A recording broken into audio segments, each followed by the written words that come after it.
សូមស្វាគមន៍បងប្អូនទាំងអស់គ្នាថ្ងៃនេះយើងនឹងធ្វើដំណើរត្រឡប់ទៅកាន់សម័យកាលមួយហើយទៅជួបកុមារម្នាក់ដែលបានដេកយល់សពចម្លែកហើយមានសម្លៀកបំពាក់យ៉ាងស្រស់ឆើតឆាយយើងនឹងធ្វើដំណើរផ្សងព្រេងដ៏រំភើបនិងរឿងរ៉ាវដែលគួរឲ្យភ្ញាក់ផ្អើលជាមួយនឹងគ្នាស្រមៃមើលថាបងប្អូនមានអាវដ៏ស្រស់ស្អាតដែលធ្វើឲ្យអ្នកដទៃមានចិត្តច្រណែនហើយសុបិននោះបានថ្លែងប្រាប់អំពីផែនការដ៏អស្ចារ្យរបស់ព្រះសូមមកស្គាល់យូសែបដែលជាក្មេងប្រុសម្នាក់ដែលបងប្អូនរបស់គាត់មិនបានយល់ពីគាត់ហើយដំណើរជីវិតរបស់គាត់បាននាំគាត់ទៅឆ្ងាយពីផ្ទះប៉ុន្តែព្រះជាម្ចាស់មានផែនការពិសេសសម្រាប់គាត់សូមត្រៀមខ្លួនដើម្បីស្វែងយល់ថា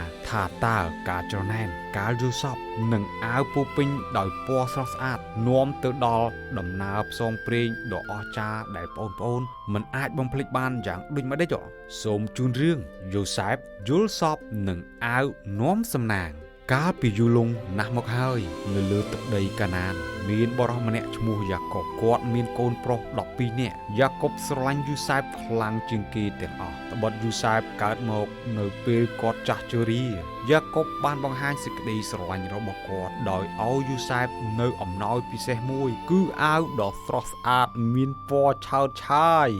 នេះកូនអាវធំនេះសម្រាប់តែកូនម្នាក់ទេ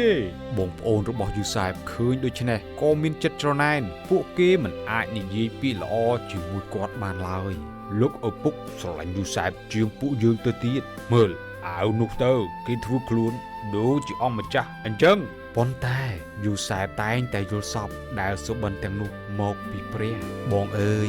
ស្ដាប់សុបិនដែលខ្ញុំបានយល់សប្តិទៅពួកយើងកំពុងចងកណ្ដាប់ស្រូវនៅក្នុងស្រែកណ្ដាប់ស្រូវរបស់ខ្ញុំក៏ងើបឈរត្រង់ហើយកណ្ដាប់ស្រូវរបស់បង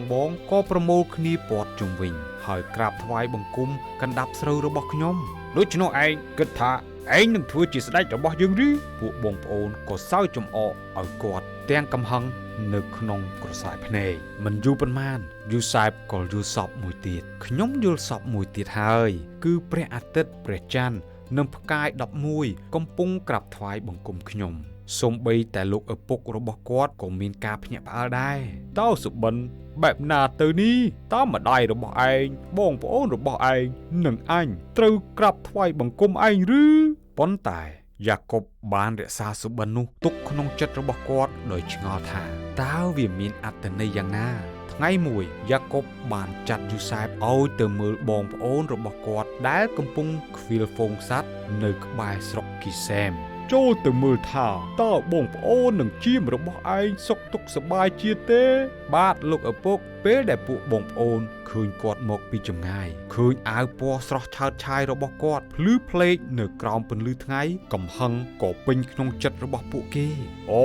អាម្នាក់យល់សប្តិមកហើយវើយចូលយើងសម្លាប់វាចោលទៅហើយបោះវាចោលទៅក្នុងរណ្ដៅមួយទៅបន្ទាប់មកយើងនឹងឃើញថាសុបិនរបស់វាคล้ายជាយ៉ាងណាប៉ុន្តែរ៉ូបេនជាបងប្រុសច្បងបានព្យាយាមមកការពារយូសែបកុំសម្លាប់វាអីចូលយើងបោះវាចូលទៅក្នុងរណ្ដៅនេះទៅប៉ុន្តែកុំធ្វើបាបវាឲ្យសោះគាត់មានផែនការថានឹងជួយសង្គ្រោះយូសែបនៅពេលក្រោយពេលយូសែបមកដល់ពួកគេក៏ហែកអាវរបស់គាត់ចេញហើយបោះគាត់ទៅក្នុងរណ្ដៅនោះភ្លាមយូសែបបានស្រែកយំប៉ុន្តែពួកគេមិនខ្វល់អ្វីឡើយបងអើយសូមកុំធ្វើបែបនេះអីពេលពួកគេអង្គុយបរិភោគពួកគេក៏ឃើញក្រុមឈ្មួញមួយក្រុមមកពីស្រុកកាឡាកំពុងដឹកគ្រឿងទេសនិងទំនិញទៅកាន់ស្រុកអេស៊ីបតើពួកយើងនឹងចំណេញអ្វីបើយើងសម្លាប់បងប្អូនរបស់យើងចូលយើងលក់វាឲ្យឈ្មួញទាំងនេះទៅយ៉ាងណាមិញវានៅតែជាបងប្អូនរបស់យើងពួកអ្នកឯទៀតក៏យល់ស្របពួកគេបានទាញយូសែប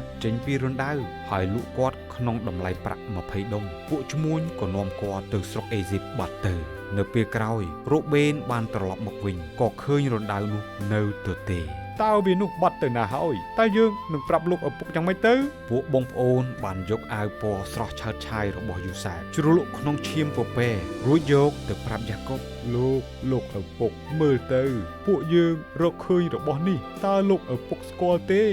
នេះជាអាវរបស់យូសែបប្រហែលជាសត្វសាហាវបានខំវាស្លាប់ហើយយ៉ាកុបក៏ហែកសម្លៀកបំពាក់របស់គាត់ចេញហើយយំសោកអស់ជាច្រើនថ្ងៃ ខ្ញុំនឹងកាន់ទុកកូនប្រុសរបស់ខ្ញុំរហូតដល់ខ្ញុំទៅនៅជាមួយវាក្នុងភ្នោទន្ទឹមនឹងនេះយូសែបត្រូវបានគេនាំយកទៅស្រុកអេស៊ីបឆ្ងាយដែលជាដែនដីនៃស្ដេចដ៏មានអំណាចនិងមានប្រាសាទពីរ៉ាមីតយ៉ាងធំមហិមាគាត់ត្រូវបានគេលក់ទៅឲ្យលោកប៉ូទីផាជាមន្ត្រីម្នាក់របស់ស្ដេចផារ៉ោនយូសែបនៅឯកោក្នុងដែនដីបរទេសប៉ុន្តែព្រះគង់នៅជាមួយគាត់អ្វីត្បិតតែពួកបងប្អូនរបស់គាត់បានក្បត់គាត់មែនតែព្រះមានផែនការមួយជាផែនការដែលថ្ងៃណាមួយនឹងជួយសង្គ្រោះជីវិតមនុស្សជាច្រើនទោះបីជាមនុស្សធ្វើខុសក៏ដោយព្រះអាចនាំឲ្យមានផលល្អចេញពីវាបានសុបិនរបស់យូសែបមិនមែនគ្រាន់តែជាសុបិនធម្មតាទេវាគឺជាការសញ្ញានៃការសន្យាពីព្រះហើយគ្មានអ្វីអាចបញ្ឈប់មិនឲ្យការនោះកើតបានឡើយ